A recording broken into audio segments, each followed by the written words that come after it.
Sauer, good morning. Before you get started, can I just get a couple of things on the record? Our jurisdiction was challenged by an amicus, but from your reply brief, you are not questioning our collateral order jurisdiction. Correct. We defend the collateral order jurisdiction. That's correct, Your Honor. And then also, you have either abandoned or not made the Fifth Amendment double jeopardy argument before us. We have framed the double jeopardy argument as arising principally from the impeachment judgment clause. So we haven't argued that if you go straight to the double jeopardy clause, that alone would result in reversal. We're focusing on the impeachment judgment clause. Now that incorporates principles of double jeopardy, right. but we haven't said a straightforward directly under the double jeopardy clause in this court at this time. Go ahead then. Well, before that occurs then, I do want to speak to you a little bit more about jurisdiction, because we still have to satisfy ourselves that we have the jurisdiction. So even though you believe that there's interlocutory jurisdiction with respect to the collateral order doctrine, how do you place that in line with Midland's asphalt case, which specifically says in a criminal case, your jurisdiction needs to stem from the Constitution or be explicit as well in statutory law? We have three responses to that, if I may, Your Honor. One is, of course, that if you look at the language of Midland asphalt, what Justice Scalia is discussing in that case is particularly a situation where the right is one, the legal and practical value of which would be destroyed if it were not violated before trial. And these claims of absolute immunity fall right in the heartland of that description of that right. That's been reinforced by the Supreme Court. How do you deal with explicitly stating that? Because we don't have an explicit communication here with respect to anything in the Constitution or statute. Yeah, I respectfully disagree with that. The doctrine of presidential immunity arises directly from Article 2, Section 1 in the Executive Vesting Clause, and it's reinforced by the plain language of the Impeachment Judgment Clause, which specifically refers to trial. Remember, what Midland asphalt is talking about is situations where the right not to be tried is at stake, and it distinguishes that from the right, the remedy for which is a dismissal of an indictment. So when you're talking about the right not to be tried, we have the clearest and most explicit reference to trial of any of the clauses in which the Supreme Court has found interlocutory jurisdiction. But there have been other circuits that have indicated on the issue of immunity, Midland asphalt still applies. Yeah, not presidential immunity with respect to this court's. That's what you're making your distinction. Right, and what I would say is this court's decision in Cisneros explicitly says, right there, and it says most separation of powers claims may not be subject to interlocutory review, but there are some that may, and then it goes on to say presidential immunity arising from the separation of powers, citing Clinton against Jones. So Cisneros, I think, expressly contemplates that there be interlocutory jurisdiction in this sort of claim, and that's further reinforced by the court's subsequent decisions in Rose and Rostentowski situations where the court said, look, there's a speech and debate claim, and there's also another claim it isn't derived directly from the Constitution, but it's closely akin or analogous to such a claim. Again, about explicit, because in the double jeopardy trial scenario, you have twice put in jeopardy. So you cannot be tried again in that regard. Then in the speech and debate, it says shall not be questioned. So the language was explicit, but you're not giving me anything that says explicitly in the references that you cite. I have two responses to that. One is the plain language of the impeachment judgment clause, which says that only the party convicted shall be subject to indictment, trial, judgment, and punishment according to law. But so that's if you take the negative inference, correct? That's the plain language supports that we agree from the very beginning that it is the natural and ordinary meaning. The impeachment judgment clause, so that is an argument that is explicit. And I also point out that this court in Rose, in Rostentowski, in Cisneros, expressly held this is not a magic words requirement. In other words, it isn't that it's got to say right there in the text of the Constitution or a statute that this is a right not to be tried. It's that the right once formulated has to explicitly include the right not to be tried. And that's why what actually the language that's previously in Midland asphalt is heavily emphasized by Justice Scalia is the situation where there's interlocutory appeal when it's a right, the legal and practical value of which is destroyed. It is not vindicated before trial. There's similar language in Cisneros and others. I'd also point out that the government also has not challenged the court's jurisdiction. It has conceded. We have to be absolutely secure in our own jurisdiction. Yeah. Hasn't the Supreme Court itself referred to the Midland asphalt as a suggestion? I'm not aware of that, but I think in digital equipment. Gotcha. Gotcha. Yes, Your Honor. I believe Your Honor is correct about that. I think that's an excellent point, and that's reinforced by this court's case law in Cisneros, Rose, and Restantowski. Turning to the merits, if I may, Your Honor. To authorize the prosecution of a president for his official acts would open a Pandora's box from which this nation may never recover. Could George W. Bush be prosecuted for obstruction of an official proceeding for allegedly giving false information to Congress to induce the nation to go to war in Iraq under false pretenses? Could President Obama be potentially charged with murder for allegedly authorizing drone strikes targeting U.S. citizens located abroad? Could President... So can I explore sort of the implications of what you're arguing? I understand your position to be that a president is immune from criminal prosecution for any official act that he takes as president, even if that action is taken for an unlawful or unconstitutional purpose. Is that correct? With an important exception, which is that if the president is impeached and convicted by the United States Senate in a, proceeding that reflects, widespread political consensus, that would authorize the prosecution under the plain language of the impeachment judgment clause. Okay. So yes, with that exception. So it seems to me that there are a lot of things that might not go through that process because it's quite a cumbersome process that requires the action of a whole branch of government that has a lot of different people involved. And so in your view, could a president sell pardons or sell military secrets? Those are official acts, right? It's an official act to grant a pardon. It's an official act to communicate with a foreign government. And such a president would not be subject to criminal prosecution? The sale of pardons example is an excellent example because there were allegations about a sale of a pardon essentially when it came to President Clinton's pardon of Mark Rich, and the U.S. DOJ carefully considered, and for the very reasons we've emphasized in our brief, decided not to prosecute President Clinton with that because it raised concerns about whether or not a president can be prosecuted for his official acts. There's actually an op-ed in the National Review from Andrew McCarthy. But your position is that he can't be prosecuted for that unless he's impeached. Yeah, that was, as long as it's an official act. I mean, in certain cases, purely private conduct under Clinton against Jones, he'd be subject to prosecution for that so long as he's not in office. But as long as it's official act. Could a president order SEAL Team 6 to assassinate a political rival? That's an official act in order to SEAL Team 6? He would have to be and would speedily be, impeached and convicted before the criminal prosecution. What if he weren't? There would be no criminal prosecution, no criminal liability for that? Chief Justice's opinion in Marbury against Madison and our constitutional tradition and the plain language of the impeachment judgment clause all clearly presuppose that what the founders were concerned about was not... I asked you a yes or no question. Could a president who ordered SEAL Team 6 to assassinate a political rival who was not impeached, would he be subject to criminal prosecution? If he were impeached and convicted first. And so your answer is no. My answer is qualified yes. There's a political process that would have to occur under the structure of our Constitution, which would require impeachment and conviction by the Senate. In these exceptional cases, as the OLC memo itself points out from the Department of Justice, you'd expect a speedy impeachment and conviction. But what the founders were much more worried about than using criminal prosecution to discipline presidents was what James Madison calls in Federalist Number 47, the newfangled and artificial treasons. They were much more concerned about the abuse of the criminal process for political purposes to disable the presidency from factions and political opponents. And of course, that's exactly what we see in this case. I've asked you a series of hypotheticals about criminal actions that could be taken by a president and could be considered official acts.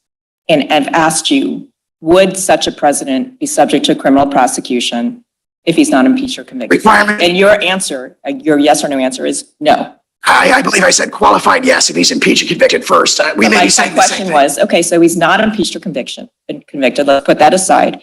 You're saying a president could sell pardons, could sell military secrets, could order SEAL Team 6 to assassinate a political rival. Sale of military secrets strikes me as something that might not be held to be an official act. The sale of pardons is something that's come up historically and was not prosecuted. But your brief says that communicating with an executive branch agency is an official act.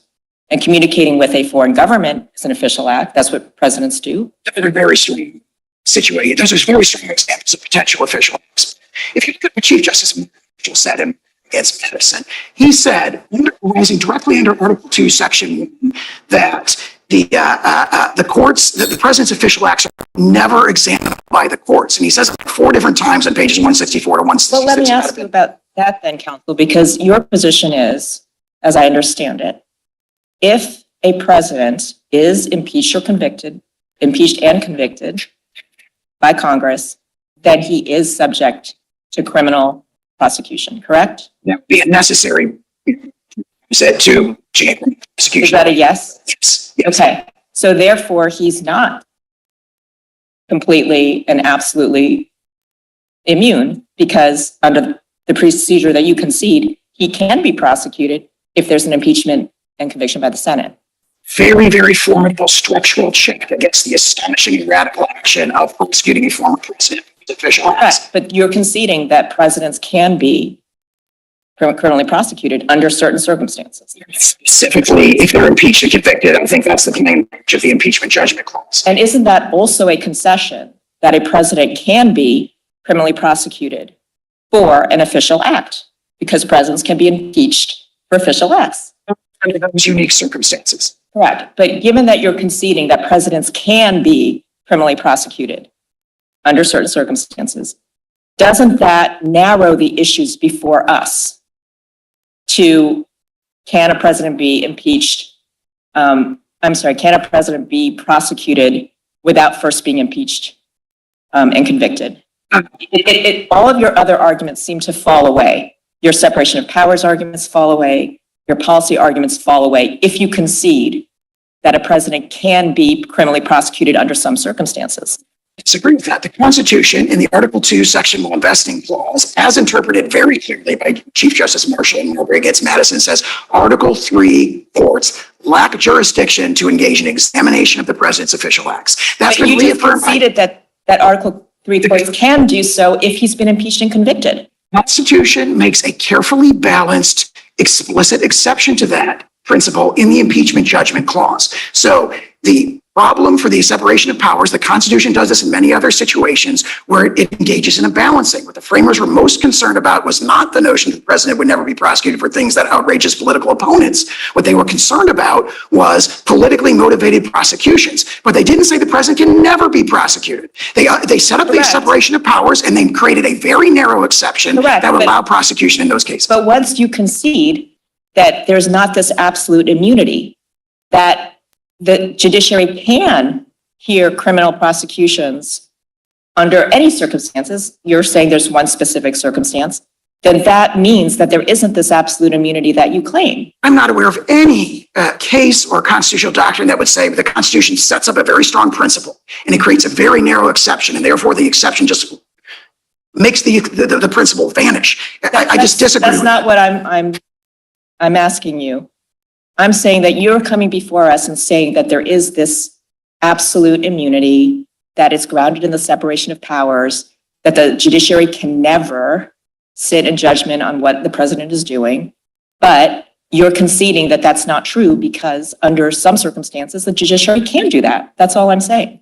I think I repeat my answer, which is that there's a very strong principle in the separation of powers that prohibits Article 3 courts from sitting in judgment over a president's official acts. There's a very narrow exception for conviction after impeachment. I understand. And that's the position. It just seems to me that if once you concede that presidents can be prosecuted under some circumstances, your separation of powers argument falls away. And the issues before us are narrowed to, are you correct in your interpretation of the impeachment judgment clause? Does the impeachment judgment clause actually say what you say it says? That's all that's really we need to decide. I respectfully disagree with that. There is a strong principle. It's reinforced by Chief Justice Marshall in Marbury against Madison. He did not say we can never sit in judgment over a president's official acts, but because it could be impeached and convicted, therefore we can do it whenever we want to. He said the exact opposite. He says they are never examinable by the courts. So And are that's we answering the larger question about whether there's presidential immunity from criminal prosecution for official acts? Or are we looking to a standard on a motion to dismiss, which says, look to the allegations, take those as true, and then look to whether or not we should be looking at official acts in that lens? actually both threshold question raised by district court judgment is essentially there's no such thing as criminal immunity for a former president, and therefore the district court never reached the second issue, which is if you actually look at the face of the indictment, are these all official acts? We have strong arguments on both of those things. The notion that criminal immunity for a president doesn't exist is a shocking holding. It would authorize, for example, the indictment of President Biden in the Western District of Texas after he leaves office for mismanaging the border allegedly, and let a Texas jury and Texas judge sit in judgment over the validity of his acts. But you also indicated earlier that when there were pardons or when people were not prosecuted, not everybody goes through an impeachment proceeding before they actually get prosecuted, because that's within the discretion of the prosecutor. Only for subordinate officers. So as the OLC amendment points out very clearly, the founders, the framers actually in the Constitutional Convention clearly contemplated that that sequence that I've described would be mandatory. He would have to be impeached and convicted first before you could go on But to. impeachment also only deals with certain crimes. Bribery, treason, high crimes and misdemeanors. Yeah, and if you look actually at what is said in the Federalist number 65 by Hamilton about that, high crimes and misdemeanors basically cover anything that the U.S. Senate makes a political judgment justifies removing him from office and authorizing But a prosecution. prosecutor is impartial, does not make political judgments, assumingly, to charge. I think that has no basis in the context of the current prosecution, where the current incumbent of the presidency is prosecuting his number one political opponent and his greatest electoral threat in this particular. Asking you from the standpoint of what the impeachment judgment clause is designed to do, that it limits itself to certain acts, and then therefore, and if convicted, as you indicated, impeached and convicted, thereafter could be prosecution. But not everybody goes through that process. And of course, it's limited to the certain actors in that regard, but not everybody has to go through that process.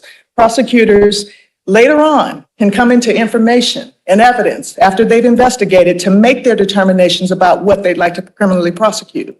So you're not always confined to whatever would be in the impeachment judgment clause. Whatever the practice has been with respect to subordinate officers, the evidence from the founding generation is clear as you cannot do that with respect to the president. Right? And this is one example of many that's reinforcing all the Supreme Court's case law, the uniqueness of the presidency and the person who occupies the office of the presidency. So, for example, you get repeated statements in Nixon against Fitzgerald, it's reaffirmed in Trump against Mazars, reaffirmed in Trump against Vance, and so forth about the unique nature of that particular office. But and therefore, even under Clinton, where there's a deal cut, under President Nixon, where there's pardon given, there's an assumption that you could be prosecuted, because why enter into those particular acts? those examples are examples of purely private conduct. For example, Clinton against Jones makes very clear that the stuff that President Clinton cut an indictment deal about by admitting to certain wrongdoing in exchange for not being indicted was purely private conduct. Nobody has contended that the president's immune from prosecution for purely private conduct. It's a question is, can he be indicted for official acts? And you referred to the pardon of President Nixon. We have two things to say about that. President Nixon was accused of a wide range of purely private conduct. He was facing potential indictment for that at the time the pardon was issued. Back to purely private conduct. If we go to the indictment, they are not alleging purely, they're alleging that this is private conduct, but it's subject to fraud, not official acts. So why don't you speak to that, since you said that we have to look at the broader question as well as the indictment? Yes, Your Honor. So the allegations of the indictment allege only official acts. The only way to even characterize them as private acts is to turn to the alleged motive or purpose for them. So their whole theory, their characterization of the language in the indictment is, oh, we're alleging purely private conduct because it was engaged in for particular purposes. And that's foreclosed by a very long and strong line of Supreme Court precedents. How does the Blasingame case fit here, that this circuit distinguish office seeker versus office holder in terms of how you're committing the acts? This Blasingame strongly reinforces what was said. It's been said in Supreme Court cases in Stump against Sparkman, going back to, for example, Marbury against Madison, where it's the nature of the act itself. I understand the Blasingame opinion to reinforce that by saying it's an objective. They use the word objective multiple times. Objective, context-specific assessment. It does not turn on the purpose or motive. That was strongly pushed in Blasingame, and this court properly rejected. That's consistent with Nixon against Fitzgerald, Bradley against Fisher, Spalding against Vilas, Judge Hand's opinion in Gregoire. I mean, that's the strongest principle of law in this context. I'll turn to my colleagues because I've taken up your time, but we'll give you what you need. With respect to the actual indictment, it does not gloss over what, and put it in terms as you're describing. So if we look at the face of the indictment as to what's charged, when it's gone through a grand jury process, unlike the impeachment judgment clause, how do we look at those particular acts as described? Because we have to take those at face value. There's clear guidance on this from Nixon against Fitzgerald, where Nixon against Fitzgerald, the allegation was President Nixon had unlawfully terminated a whistleblower, essentially. And that whistleblower came into court and says, this is not subject to immunity because it was unlawful. And the court said, we're not looking at that granular level of detail, and we're not considering, most importantly, the alleged motive for these acts. It said that the level of specificity to consider it is conducting the business of the Air Force. Similar here, if you look at the indictment, there's 5 classes of conduct that are alleged, many of which are just obviously official conduct. Meeting with the U.S. Department of Justice about who should be the cabinet level officer running that is at the heartland of the appointments power. You said many of which, so not. Really all of which. I mean, Arcanich is all which. There's one exception because there's allegations about the ELIP speech, and under Blasingame, the contention was made that they should be remanded for that. But if you look at the other public statements, for example, President Trump's tweets, the Second Circuit held in Knight First Amendment Center that it was based on overwhelming evidence. That's an official channel. His Twitter account during the presidency was an official channel of government communication, and under the objective test and Blasingame, all those tweets are obviously immune. So also with meetings with the Department of Justice, meeting with members of Congress, that falls right within the heartland of Article 2, Section 3, which authorizes the president to communicate with Congress about the matters that he views as expedient. Let me ask you, first of all, I don't believe you were counsel then, but what about the 2 concessions made in the first impeachment proceeding and then in Trump v. Vance, that impeachment should be stayed and wait until he's out of office when he would be subject to criminal liability? As to Trump against Vance, it was a purely private conduct that involved a subpoena, a criminal subpoena for tax records that long predated President Trump's time in office. So it was purely private conduct. The concession that he could be subject to prosecution is also correct. As for the impeachment brief, for example, that they've cited in their briefs, what that says is we have a judicial process in this country, period. We have an investigative process in this country to which no former officer is immune. It did not say there could never be raised an immunity defense. It said criminal process can go forward. There's a quote in the congressional record in which your client said through counsel, no former office holder is immune from investigation and prosecution. Investigation is what there's no meaning to. Well, that may be true of subordinate officers, but as to the principal officer, the president, he is immune unless he is impeached and convicted. Again, it comes back to the point he was president at the time, and his position was that no former office holder is immune. And in fact, the argument was there's no need to vote for impeachment because we have this backstop, which is criminal prosecution. And it seems that many senators relied on that in voting to acquit. That relies on speculation. Said it in a statement. And the court, I think, lacks the ability to intuit what motivated senators' votes in the impeachment process. What the Constitution says is you must be impeached and convicted. I think the question that Judge Henderson was asking you was, you took the position, or your client did, during the impeachment proceedings, that there would be an option for criminal prosecution later, and it's in the congressional record. And I guess the question is, what has changed, or why have you changed your position? To agree with that characterization of the statements in the congressional record, I believe there was a distinction between the judicial process and the investigative process. That was in the quote that I just read. In addition to that, whatever concession may or may not have been made there would not have a res judicata effect in this proceeding. These are very different proceedings. And again, the notion that no one is immune from the judicial process and the judicial process should go forward is fully consistent with the notion that defenses, including presidential immunity, which again is rooted in the separation of powers, could be raised in those processes. So the notion that there could be a criminal process and then defenses like this could be raised in that process is I think, pretty straightforward. There's no concession that there's no such thing as criminal immunity. There's no concession in those proceedings that what the district court in this case did, the very kind of astonishing holding that no president is criminally immune from prosecution is just, I think it's not there in the congressional record. Let me go back to Marbury versus Madison, and you isolated that one sentence. Isn't it true that the progeny of Marbury versus Madison has distinguished between discretionary official acts and ministerial, by which they mean imposed by law. And that it's the latter one in which he can be held liable.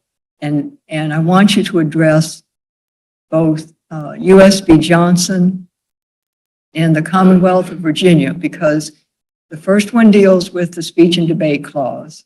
And the Supreme Court said, in essence, lop off all of the evidence dealing with the speech and debate.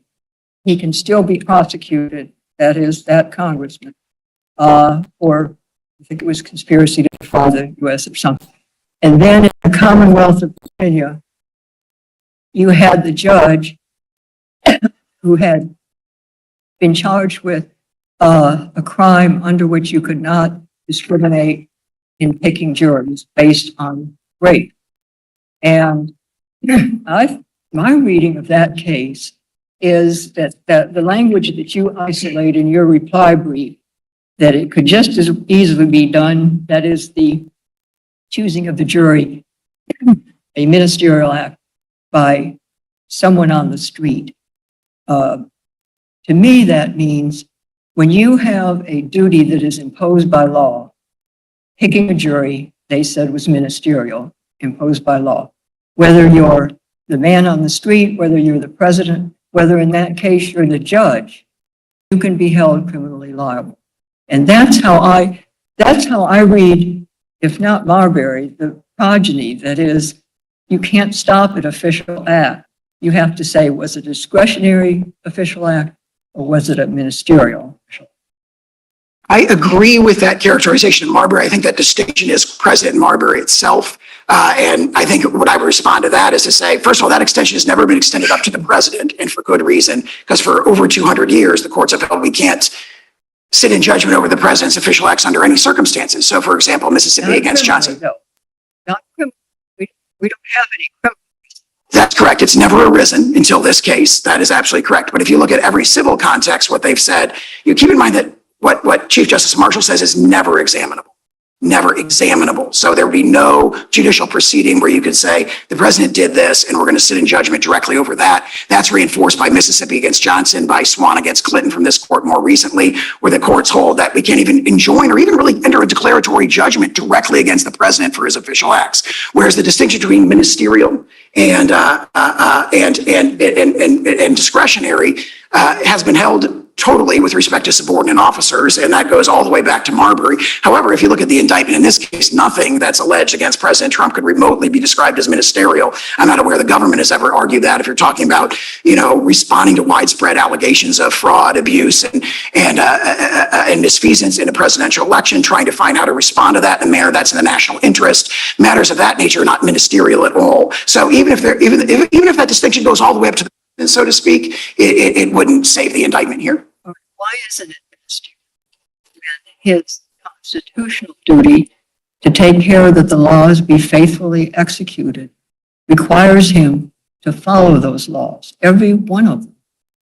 Yeah, nothing. I would say that the take care clause, carrying out one's duties in the take care clause, are inherently discretionary. An example of a ministerial act, for example, in Marbury against Madison is like delivering a seal when you're requested, because there's a separate statute, right? What they emphasize is there's a separate statute. The Secretary of State had kind of these two hats on. He was, on one hand, a direct agent of the president, and in that, this could never be examined by the courts. On the other hand, the original statute had imposed all these like purely ministerial duties that had to do with record keeping and delivering documents. Like if you got a land deed that's got a seal on it and a person asks for it, where there's no discretion at all. When you're talking about the take care clause, there's no statute that could impose on the president a mandatory duty to engage. The notion that when the president's meeting with the Department of Justice, for example, saying, hey, we should investigate and enforce federal fraud statutes, the notion that that's ministerial strikes me as insupportable. Well, I think you're missing what I'm asking, which is, I think it's paradoxical to say that his constitutional duty to take care that the laws be faithfully executed allows him to violate criminal laws. Now, we're at the motion to dismiss stage. the government has charged the specific criminal laws, we have to assume they're true. I mean, my response to that, I think, would be to emphasize what Chief Justice Marshall said in Marbury, which is that they can never be examined by courts. That naturally includes a criminal proceeding. But I thought you agreed with me that we've gotten beyond Marbury in the sense that official acts has been subdivided into discretionary and duty-bound or ministerial. And in the ministerial or duty-bound, at least with respect to even legislators and judges, they have been held criminally liable. And that's in the face, at least with respect to the legislators, of an explicit constitutional privilege. Yeah, I don't view United States against Johnson and even ex parte Virginia as resting on the ministerial versus discretionary distinction. I think what Johnson says is, it doesn't say, hey, when you were doing these other things, they were ministerial. What it says is these were not legislative acts, right? And so what it draws a distinction between legislative and non-legislative acts. So also, I think that's the right reading of ex parte Virginia. They go on to say judicial act. In other words, the argument that picking a jury, I don't even believe they use the word, to my recollection, ministerial. They say that because they were criminal acts. They were criminal acts. Picking the jury based on race is a criminal act. And whatever Johnson did, I think it was the very same statute, fraud against the United States, that is before us today. Again, I would say that the distinction in those cases is between, in the judicial case, Johnson, legislative case, Johnson, is between legislative acts and non-legislative acts. The distinction in ex parte Virginia is between judicial acts and non-judicial acts. That phrase is used, and here the distinction is between presidential acts and non-presidential acts, and everything that's alleged in the indictment is a presidential act. Your Honor, I see. Go ahead. May I? There are a number of precedents or cases in which the Supreme Court has reviewed actions by the president. The seminal case of Youngstown Sheet and Tube, where the Supreme Court reviewed Harry Truman's seizure of the steel mills during the Korean War. There's also the case of Little versus Bareem, where Chief Justice Marshall reviewed the actions of President Adams when he seized certain vessels. Trump versus Hawaii was reviewing President Trump's order restricting the entry into the United States of nationals from certain foreign countries. How does that square with your position that the judiciary can never review executive action? All those cases fall squarely within the well-established exception in Ex parte Young, where the judiciary is allowed and does frequently issue declaratory judgments, injunctions, judgments against subordinate officers. Wait, these are presidents. Harry Truman was the president when he seized the steel mill. How does that comport with your theory? In that case, was an injunction against the Secretary of Congress, not against the president. This court has reaffirmed very recently that you cannot issue an injunction directly against the president. The court has no jurisdiction to do that. Cannot enter. It strongly indicates in Newdow against Roberts that the court can't even enter a declaratory judgment. The court can review presidential action if, on paper, they direct their judgment to a subordinate officer. Is that what you're saying?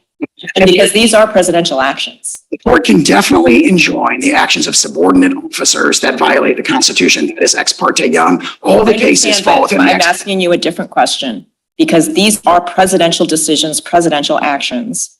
And you're saying that the court can review presidential actions as long as when they issue the judgment, they issue it to a subordinate.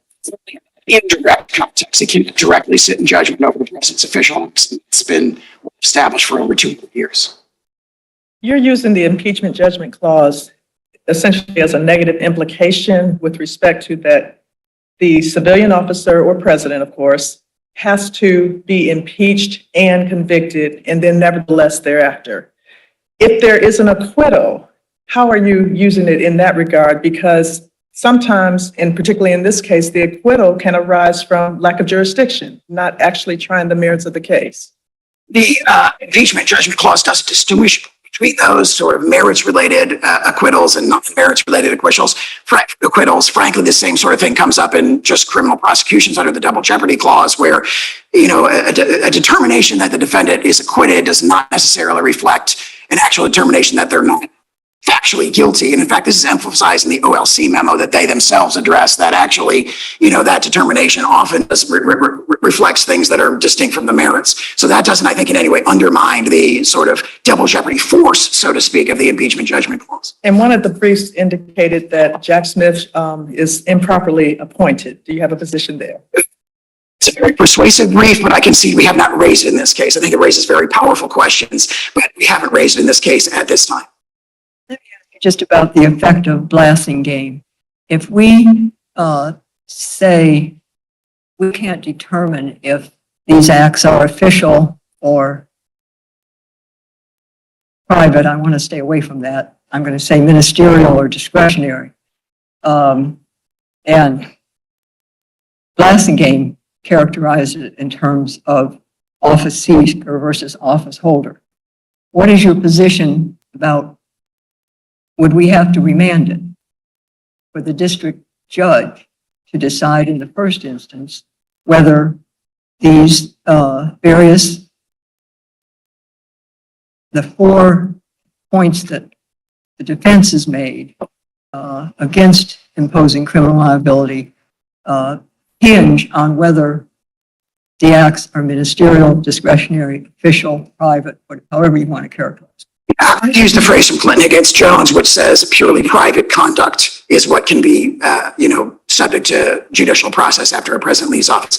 In response to your question, our principal position is you can look at this indictment and it alleges official acts and it can be ordered to be dismissed. We acknowledge, though, that the district court didn't reach that issue and Blasingame did remand, and the court absolutely has the discretion to remand to the district court for the application of the doctrine of criminal immunity in the first instance. And we admit that that would be a natural thing for the court to do. To the specific acts. Correct. Yeah. In other words, if the court holds that there is presidential immunity, which it should, then remand to the district court to say, okay, go through the indictment or else hold factual findings and so forth to decide how it applies to the conduct alleged in this case. We acknowledge that would be, the court has the discretion to do that, and that would be a natural course. And if there are no further questions. I have one more question. So under the framework established or discussed in Nixon versus Fitzgerald, we're supposed to conduct a balancing test where we balance the need for the asserted immunity versus other public interests. And I see you as trying to represent a need for the executive to have this immunity to facilitate executive functions, the ability to act without hesitation, to be fearless, to make decisions without being inhibited by the fear of criminal prosecution. But it seems to me that there are some other Article 2 interests here that are countervailing. For example, under Article 2, there's an executive vesting clause. And so there is an interest of the executive branch as an institution to have constitutional executive power vest in a newly elected president. There's also an executive interest as an institution in law enforcement, in enforcing criminal laws. And so it seems to me, if we're weighing executive interests versus public interests in things like the integrity of an election, that President Trump's position is not fully aligned with the institutional interests of the executive branch.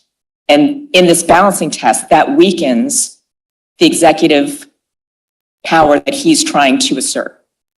I say 3 things in response to that. First of all, Nixon against Fitzgerald emphasizes that the most compelling consideration when one considers what it describes as policy considerations rooted in in the separation of powers is the rendering of the executive branch official unduly cautious in the exercise of highly controversial and sensitive decisions that come up all the time. If a president has to look over his shoulder or her shoulder every time he or she has to make a controversial decision and worry, after I leave office, if I go into jail for this, when my political opponents take power, that inevitably dampens the ability of the president. No, I understand that that's your position, but I guess I'm asking you, what about other Article 2 interests? That's one interest, but there are other Article 2 interests in play here too, and they seem to be countervailing.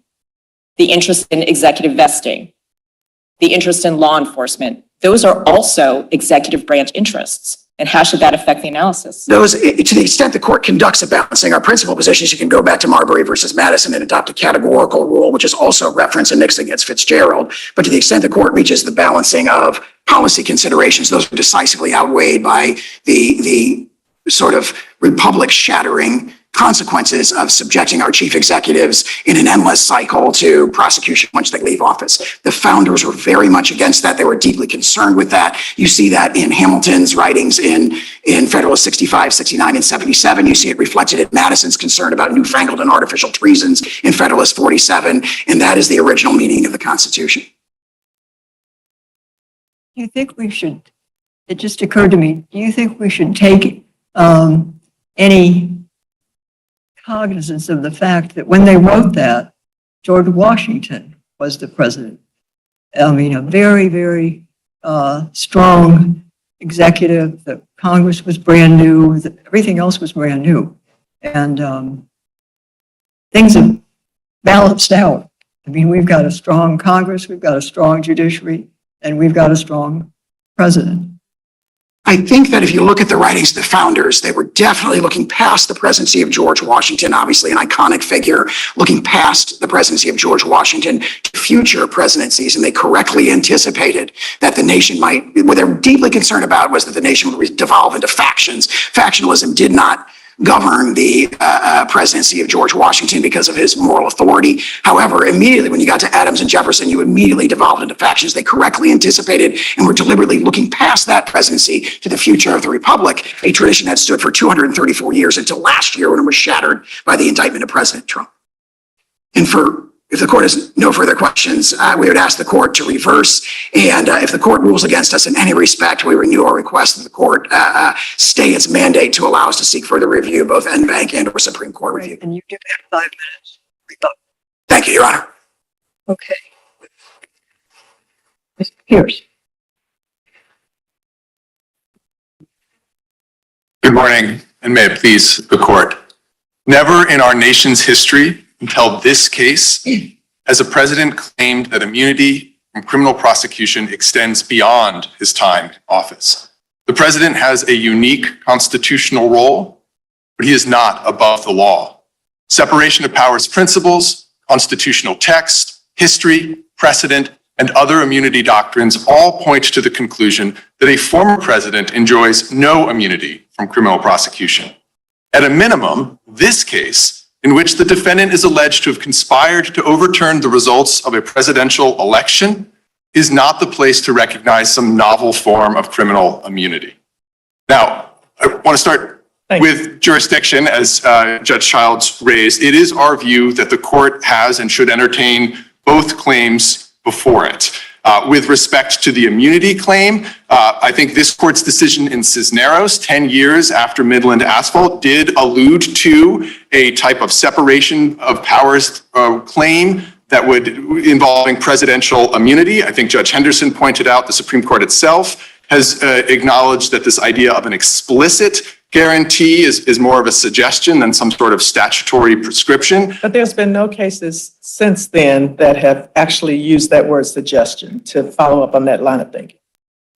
Within the Supreme Court, I don't believe there have been cases, but certainly this court in Cisneros, as well as in cases also post Midland Asphalt, like Rose, Rostenkowski, and Durenberger, have recognized that this type of a separation of powers claim, when you're talking about immunity, is something for which a collateral order, appellate jurisdiction on a collateral order theory is available. And there are also other circuits, I think it's 1st, 2nd, and 10th, that keep following that line of thinking with respect to Midland's Asphalt. It requires an explicit constitutional or statutory language that says you cannot be tried.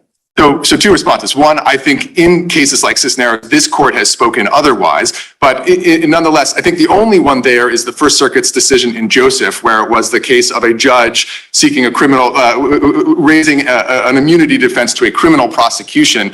As this court acknowledged in both, I believe, Rostenkowski and Durenberger, that's in some tension with, or it didn't acknowledge that, but the case, the court there talked about Claiborne and Hastings, which are Ninth Circuit and 11th Circuit cases. I think Judge Easterbrook, in his shock opinion, noted that when it deals with a personal immunity like that, it's different than the kind of transactional immunities that were considered in the 10th and the Second Circuit cases. And at the end of the day, I think we do, so sort of a small point of common ground between us and the defendant, we do think that with respect to jurisdiction, there is a little bit of a different inquiry with respect to a president. We don't think that carries over to the merits in the least. And I think United States versus Nixon is sort of the perfect example of that. There, the court said it would be unseemly to hold the president, to require the president to go into contempt. Nonetheless, reaching the merits, of course, rejected President Nixon's absolute executive privilege claim and required that the... You don't see a distinction on the civil versus criminal context, because the cases I'm referring to are civil,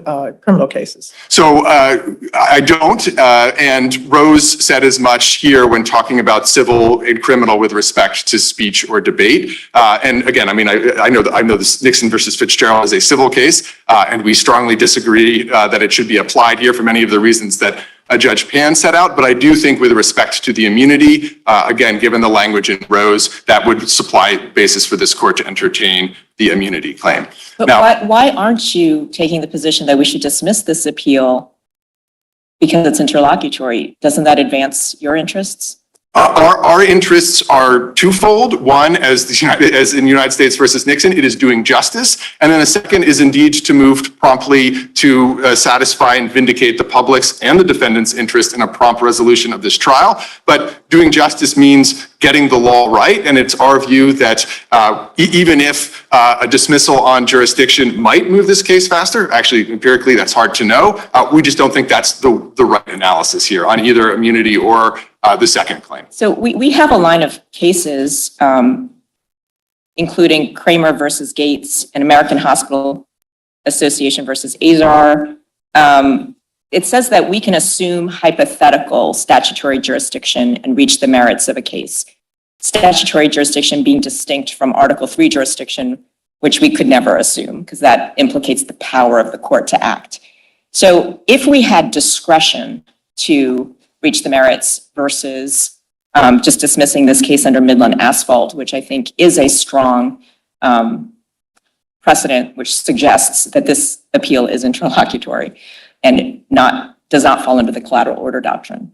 How should we determine how to exercise that jurisdiction about whether or not we should reach the merits? So I think in the American Hospitals decision, the 2020 decision, the court said the formulation was something like, we're doubtful as to our jurisdiction, but nonetheless, invoking the line of cases you've just described, went on to decide the merits. We would urge the courts to do the same here, even if it entertains doubts with respect to the jurisdiction. Yes, hypothetical statutory jurisdiction is available under the law of the circuit. The court should use that to reach the merits. But doesn't that lead to a hypothetical decision and an advisory opinion? No, I think that so we disagree. The Supreme Court has said that. No, I don't think the Supreme Court has said that. I mean, the Steele Co. is kind of the leading Supreme Court decision, and then some courts, including this court, has devised a hypothetical statutory jurisdiction doctrine. Now, if this court were to dismiss for lack of jurisdiction and then say, nonetheless, as an alternative holding, here's how we would come out on the merits, that I think would be improper. That is what I understand the American Oversight Brief to be suggesting at footnote 11 on page 20 of its brief. That I don't think is something the court could do. I understand the hypothetical statutory jurisdiction piece to allow the court to say, you know what, this is hard. There might be arguments on both sides. We think that we assume hypothetical statutory jurisdiction, we move forward, we decide the merits. Now, Let me ask you about Marbury versus Madden. What's your interpretation of its progeny, or even the case itself? So our interpretation is much closer in line with what I think I heard Judge Pan setting out and similar to yours. It certainly does not erect a unreviewable power for the presidency. I think the sort of the prime example of that is the Steele-Sheezer case, the Youngstown case. That was President Truman closing the steel mills. That was the court coming in and reviewing that. We see that all the way through to the present. And so it's hard to see any world in which the court just says, we can't intervene here. We do see, I accept the court's Judge Henderson, the distinction between sort of ministerial and discretionary acts. Compliance with the law is not some sort of discretionary call, right? It is something that I fully endorse or agree with the idea of the paradox of a president, on the one hand, having the Article 2 take care responsibility, and on the other hand, sort of seeing the law as compliance with the law as optional. Let me switch and ask you, how do we write an opinion that would stop the floodgates? Your predecessors in their OLC opinions recognized that criminal liability would be unavoidably political. So a couple of responses. For one, of course, that was with respect to a sitting president. I think the analysis is extraordinarily different with respect to a former president, which OLC in that very same, I'm sorry. But not with respect to being necessarily political. Well, I think there is a political process which is impeachment, and we can talk about that, but there is a legal process which is decidedly not political. And that is a process which has the kinds of safeguards that a couple of members of the court here have already referred to. We're talking about prosecutors who follow strict codes and who are presumed to act with regularity, grand jurors, pettit jury eventually, and this court sort of standing, Article 3 court standing above it. But I also want to push back a little bit against this idea of a floodgate. At least since the Watergate era, 50 years ago, has there been widespread societal recognition, including by presidents and the executive branch, that a former president is subject to criminal prosecution. And Nixon was not about private conduct. Nixon was about, among other things, using the CIA to try to interfere with an FBI investigation. He then accepts a pardon, understanding that after having resigned, right? So again, I think that also undermines this impeachment first argument. After Nixon, we then see a series of independent and special prosecutors investigating a range of different types of conduct. You saw independent counsel Lawrence Walsh in the Iran-Contra affair. That's an example that the defendant invokes in his reply brief. In chapter 27 of that report, the independent counsel assumes that President Reagan is subject to prosecution and says, but we didn't get there evidentiarily, right? There were not that we thought there was some sort of immunity. And that has continued through to the present. And so this notion that we're all of a sudden going to see a floodgate, I think again, the careful investigations in the Clinton era didn't result in any charges. The fact that this investigation did doesn't reflect that we are going to see a sea change of vindictive tit for tat prosecutions in the future. I think it reflects the fundamentally unprecedented nature of the criminal charges here. Never before has there been allegations that a sitting president has, with private individuals and using the levers of power, sought to fundamentally subvert the democratic republic and the electoral system. And frankly, if that kind of fact pattern arises again, I think it would be awfully scary if there weren't some sort of mechanism by which to reach that criminally. In your brief, you raised some sort of lesser immunity potentially applying. Want to speak to that? I do. We don't think that's comes into play here. I think the point was, in some sort of more challenging cases, it might be that where a president is operating under extraordinary time pressure, has to make a very difficult kind of national security type of decision. Do I go in and commit this kind of, do we order the drone strike under these circumstances? A president will often have a cadre of lawyers to advise him or her. The lawyers say, Madam President, we'll get you a memo in 2 months. That's not going to be enough in that situation. If there were a drone strike, civilians were killed, that theoretically could be subject to some sort of prosecution as murder. I think that might be the kind of place in which the court would properly recognize some kind of immunity. But that is, of course, nothing like what we've got here. I sort of take the former official's brief discussing the vesting clause to talk about the kind of the nature of charges when they focus on, again, subverting the electoral process. at a minimum, there should be no type of immunity that covers that. So are you saying it should be a case-by-case balancing in each case, whether there's immunity, or how does this work as a legal standard? So we think that it should just be, as the district court held, a finding. There is a balancing under Fitzgerald, right? That's our view. You start with this question: what are the burdens against the presidency, and what are the interests to be furthered? The answer to that question under Fitzgerald, we think that the burdens that my friend talks about on the other side are overstated. I'm happy to just describe why. We think the interest in the public's interest in on an ongoing criminal prosecution means that there should be an across-the-board rule that a former president is indeed subject to criminal prosecution.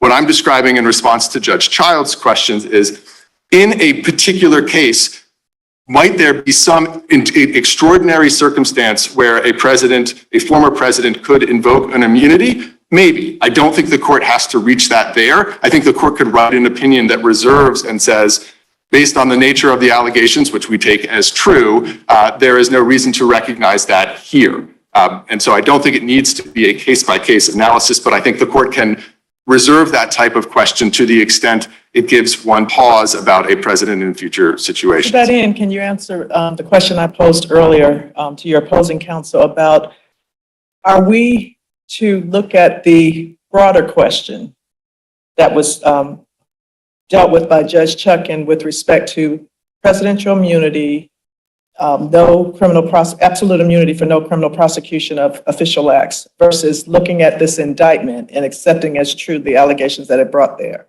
or both? So we have a strong preference that the court adopts the former view and looks at the question in the way of, as the district court did, which is to say, based on questions of separation of powers, of constitutional text, history, precedent, is there in fact immunity for a former president? We think the answer to that is no, for of course all of the reasons we put in the brief, and I'm happy to sort of address here. Candidly, I think if the court gets to that second question, there are some hard questions about the nature of official acts. And frankly, as I think Judge Pan's hypothetical described, I mean, what kind of world are we living in if, as I understood my friend on the other side to say here, a president orders his SEAL team to assassinate a political rival and resigns, for example, before an impeachment? Not a criminal act. President sells a pardon, resigns, or is not impeached? Not a crime. I think that is extraordinarily frightening future, and that is the kind of, we're talking about a balancing and a weighing of the interests. I think that should weigh extraordinarily heavily in the court's consideration. Let me ask you about the effect of Blasingame. What is it? How does it either bind us? How is it persuasive for us? So I think it formally has no application at all, because of course, very early on in the opinion, the court says we're not dealing with any questions of immunity in the criminal context. I tend to agree with my friend on the other side that in many respects, it does reinforce the nature of the Fitzgerald civil outer perimeter standard. It says you don't look at intent or you don't look at purpose. Context plays a more important role than often the content of communications. I think that the significant change, of course, is the acknowledgement of the looking at a president, whether that president is acting in his or her role as office seeker or office holder. But again, to go back to my response to Judge Childs' question, although that would change the nature of whether certain things are or are not official acts in the indictment, we just think that's entirely the wrong paradigm to use. We think under Fitzgerald, in fact, that would be inconsistent with Fitzgerald's reasoning, and also just irreconcilable with the nature of how criminal law works. I mean, to say that we're not going to take account of motive or intent, there are plenty of acts that every day. I mean, for example, if I were to encourage someone not to testify at trial because I wanted to go on a hike with that person, it's not a crime. If I were to encourage someone not to go on a hike because their testimony at trial, encourage them to skip their trial testimony because their testimony was going to incriminate me, it's the same underlying act. And now when you map that on to the presidential context, you come up with some of the frightening hypotheticals where as long as something is plausibly official, even if it involves assassinating a prominent critic or a business rival, that would seem to then be exempt potentially from criminal prosecution. We certainly wouldn't concede that if that's the world we need to live in. I think we would advance plenty of arguments below, but we really,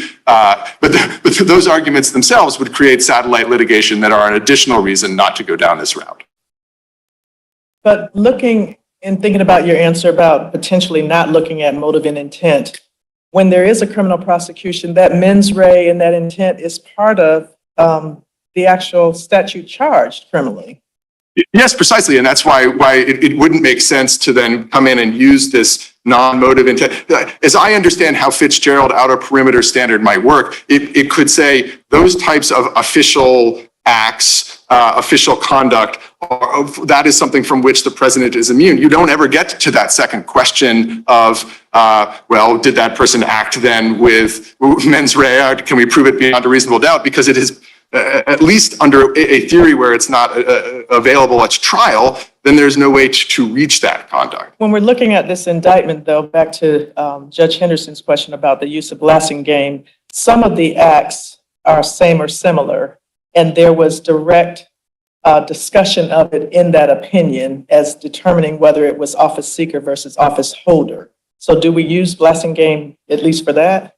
So if this court decides the case the way the district court did, then I don't think Blasingame has any role to play at all, because there is no question of whether, was this act official or were these sets of allegations official? The question is, based on a Fitzgerald analysis and history, precedent, et cetera, is there any quantum of immunity for a former president? We think the answer to that question is no. There's no reason, as the district court also found, to turn to the indictment and consider this outer perimeter, this civil outer perimeter standard. How about if we don't decide it the way the district court did?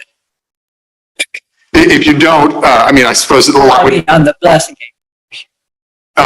So there are a lot of different ways this court could not decide it that way. I think to pick up on my response to Judge Childs, we certainly stand by our view in the brief that some substantial number of allegations would fall outside of an outer perimeter, and that I think is enough to affirm. I think either parties are urging the court at that point to then send, of course, the case back to the district court. I think that then would create a series of challenging questions that I mentioned earlier. What are the evidentiary theories under which that evidence could potentially come in? But it would be our strong view, and we would want, if the court followed that route, which we urge the court not to make clear that immunity is an on-off switch, right? This is the immunity appeal.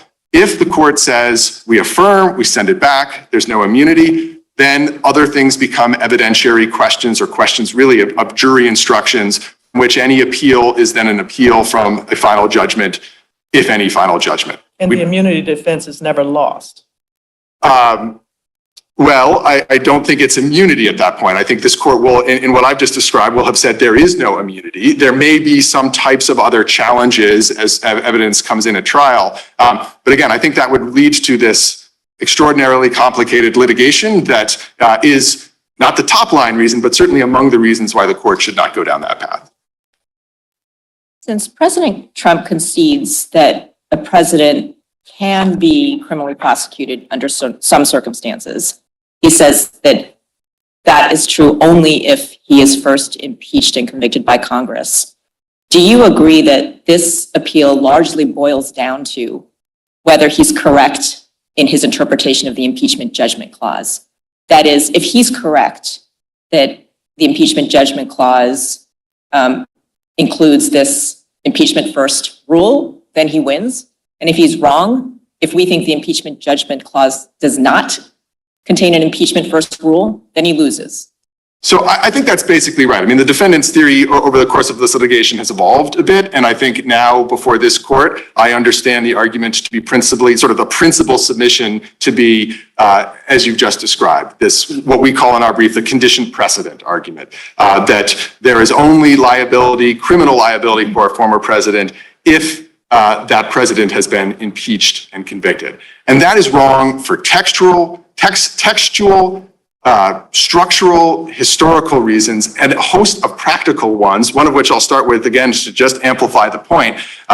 It would mean that if a former president engages in assassination, selling pardons, these kinds of things, and then isn't impeached and convicted, there is no accountability for that individual, and that is frightening. Now, to go back to some of the textual and historical and structural, my friend on the other side sort of suggests this is what the founders were talking about and this is what they were worried about. I think that's entirely an inaccurate representation of the founding era history. There's basically no discussion of the impeachment judgment clause, which I take the defendant's principled textual argument to be. What the impeachment judgment clause did was two things, as the district court described, right? It constrained the sanctions that Congress could place on an impeached and convicted officer, not only a president, any kind of officer, to removal or disqualification. And then it made clear that that impeachment did not impose some sort of preclusive bar on subsequent criminal prosecution. You would think that if there was this kind of impeachment first requirement, impeachment and conviction first, you might actually find something somewhere in the sources, the framing, the convention in Philadelphia, the ratification discussions, early history. There is nothing of that. We've cited certain things in our brief from James Wilson, from Edmund Pendleton, from Representative Dana that say this. Justice Story. I don't hear the defendant to offer anything other than, well, Hamilton. All that Hamilton was describing was the undisputed point here that a sitting president can't be subject to criminal prosecution until that sitting president is no longer in office, whether the removal from office is through impeachment and conviction or simply the end of the term. Now, one structural point as well that I just want to quickly make, the district court made this, which is if this rule were right, that would if the condition precedent rule were correct, it would pose significant separation of powers problem of its own. It would basically mean that the executive branch would only be able to prosecute someone if Congress had acted. And there are all sorts of reasons why, of course, Congress won't act. For one, they've never believed that it was required, and also in certain instances, they may decide that they don't have jurisdiction. Many of the members of Congress seem to hold that view with respect to the defendant's second impeachment. Right. Thank you very much.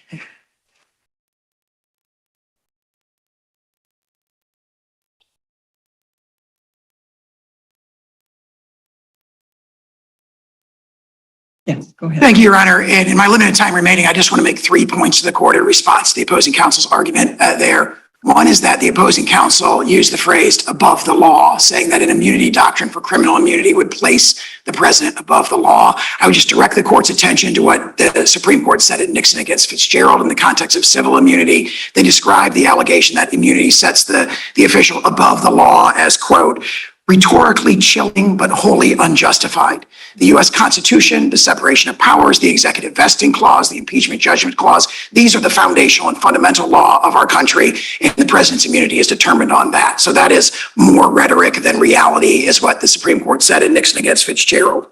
I'd also point out that when it comes to the question of whether or not the indictment alleges solely official acts, the indictment does not allege that President Trump did anything wrong after he left office. So it focuses solely on acts that he took while he was in office, and that's a telling indication that we're dealing with official acts here.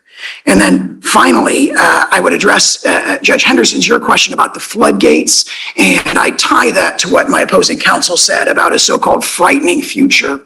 The frightening future that he alleges, where presidents are very, very seldom, if ever, prosecuted because they have to be impeached and convicted first, is the one we've lived under for the last 235 years. That's not a frightening future. That's our republic. What he is forecasting is a situation where the floodgates will be opened. We are in a situation where we have the prosecution of the chief political opponent who's winning in every poll,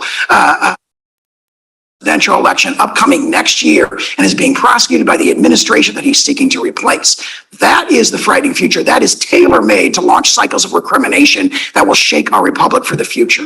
If you have the impeachment judgment clause, as you indicate impeachment, then conviction, but then the president either resigns, is removed, and then later on is prosecuted for a different crime. Can that happen, or is there immunity there?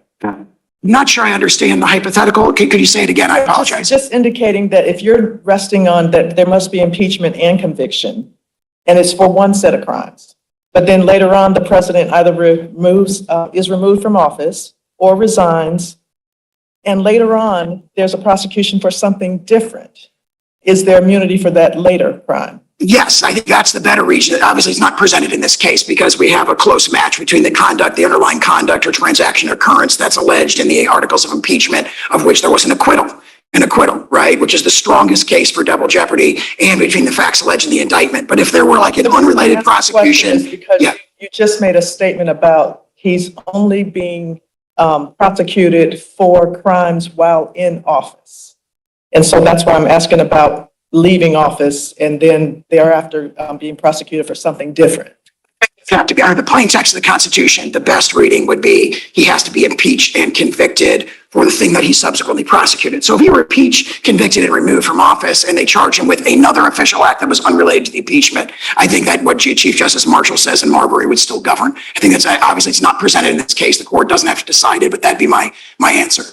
So I just want to confirm, your position is if President Trump had been convicted after his impeachment trial on incitement of insurrection, if he'd been convicted, then this prosecution would be entirely proper. Which I would say that if he were impeached and convicted for the same and similar conduct, then that would authorize a subsequent prosecution. Obviously, we have many other issues with this prosecution. Is that a yes? So I do. Because I think you said in your brief that that impeachment for incitement of insurrection is based on the same or related conduct as that which is in the indictment.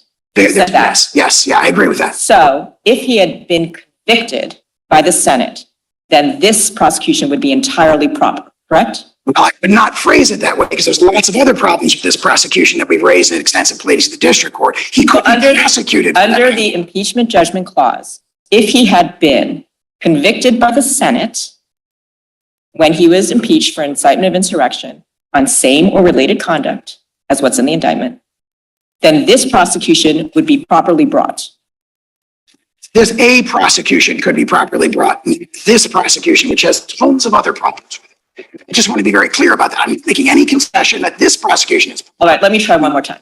Under your interpretation of the impeachment judgment clause, if President Trump had been convicted when he was previously impeached on same or related conduct as that which is in this indictment, the government could properly prosecute him for that same or related conduct. Yes or no? Potentially, provided they qualified with all kinds of other legal doctrines that are violated in this case. So I admit that a prosecution. I'm only asking you under your interpretation of the impeachment judgment clause, is that proper? Is that allowed? And I stand on my prior answer. I think we're agreeing. I understand there might be other reasons why you would challenge this prosecution. I'm saying based on your interpretation of the clause, this prosecution would be properly brought. Again, I would not say this prosecution, be very clear about that. But it's a prosecution based on same or related conduct. This prosecution, which has many other issues related to it, what I would say is that the impeachment judgment clause authorizes the prosecution of a president who's been impeached and convicted by the Senate, which President Trump All right, has not. make it a hypothetical. Say a president was impeached and convicted on a charge of incitement of insurrection that is under the same allegations as a criminal indictment. He's convicted. Then the government could bring a prosecution for the same or related conduct, correct? Don't disagree with that. Okay. That's correct. And then that means that the conduct that's same or related, even if it's official, he could be prosecuted for it, correct? You're convicted. Correct. Okay, thank you. But my question goes to after the fact, and the reason I say that, even though you're challenging that these actions are only occurring while president, the district court's decision was that there is no presidential immunity from prosecution for official acts. It doesn't put a time frame in there. And so that's why I'm going to beyond your investigation, your prosecution might not come until later, after the president has left office. So are you telling us that we are limited to a time frame in answering this question? I think the time frame is set forth by Chief Justice Marshall against Marbury against Madison when he says never examinable by the courts. So unless there is that that one gatekeeping incident that has to occur, which is impeachment and conviction. The official acts, the court has no jurisdiction to review them under the separation of powers and the executive vesting clause. But that also assumes that an impeachment proceeding occurred. If there is not one, because we discussed earlier that not all officials go through that process. Absolutely. That's a judgment call as to whether that process would even be brought. I would say we have two arguments that reinforce each other. So if there's no impeachment ever and no conviction, then the official acts are immune, period. Further, the impeachment judgment clause incorporates a doctrine of double jeopardy that prohibits it, especially in the case of acquittal. So those are reinforcing doctrines that are set forth in the Constitution. If there are no further questions, we'd ask the court to reverse. All right, thank you.